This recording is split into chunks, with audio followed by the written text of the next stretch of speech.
Hi guys, Tom here. So there's like a running joke with my friends, new year, new helmet. Well, it's a new riding season, so I did get a new helmet. It's a Sedici Strada 3. And let's talk about one thing. In the past years, I've been trying to find one helmet that matches all my motorcycles in different riding styles. Well, this year I decided to pick one of my motorcycles and pick a helmet that best suits that riding style. And that's my street bike. I ride on the highway. I wanted something streamlined that was comfortable, safe, and of course, as silent as possible. So I went with this helmet because it was in my price range. And the Strada 3 has some safety ratings. The DOT, yes, I hear the laughter, but the big thing is ECE 2206. So with the ECE rating, it's third-party tested and trying to minimize how much energy gets through the shell to basically me on the inside. They advertise that there's some cross fiberglass shell with some Kevlar reinforcement, extremely important. But the third-party certifications kind of got me. As far as the aesthetics of the helmet, that also caught me. I like the fact that it looks extremely streamlined. When I'm looking at it from the sides, it doesn't look like there's a lot of areas that create these little vortices and a lot of air that creates problems. There's a low pressure zone back here. It just seemed like the vent on the back takes advantage of that to try to draw warm air out. But the vents appear to be a little bit further back so that when there's a little bit of noise that's created by obviously the air going in, it's at a very much a padded area so the sound transmissions don't go through as much. I do like the vent on the front as far as convenience because this type of vent blows up and over the visor to minimize like fogging and as far as not direct air blowing on my face, which I'm not too fond of in the really cold weather.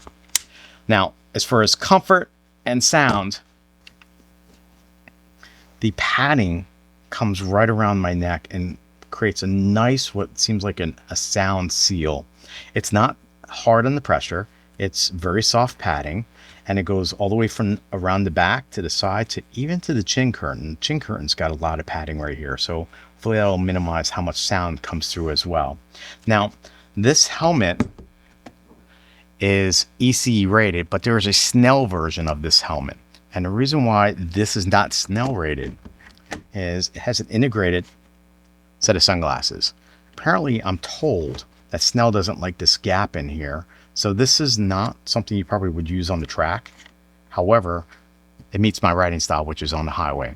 And I want to be able to basically just drop the sunglasses on and off as easy as possible and be able to maintain maximum visibility, especially when I'm out at night. Now, if you're the type that likes a visor that's tinted or the mirror type, it's extremely easy to change. Just pop the visor open. There's a lever right here below the hinge and the visor comes off. And then you can put another visor on. Just line this up. Of course, when I'm filming, it doesn't appear to be so easy. There we go. Got to pull the lever all the way forward. So it drops in, it locks up, and it's there. Now, it's set up for pin locks already. I'll probably get those and try to keep everything nice and clear. So I saw the helmet and I was like, first of all, it caught my eye because of the colors. As you can see, I want you to take a look at my motorcycle. One of the nice features about this helmet is how much the colors of the helmet match one of my motorcycles. All right, so this is the Strada 3. It's basically a basic unboxing. I'm going to do a much more detailed review of actually using it. And I'm rather impressed with this. This is a great price point for someone that's kind of a frugal rider. It was under $300 at the time of purchase. And I think it comes with a lot of features that are just incredible. Just if you're the type of person that likes to go on track, so you probably need a Snell rating, but I believe this ECE is going to meet all my safety concerns as well as my comfort and reduce a lot of the sound that interferes with my comfort levels as far as riding. So if you have this helmet or you have some feedback on this type of helmet, please leave a comment below. I appreciate your time and thanks for watching.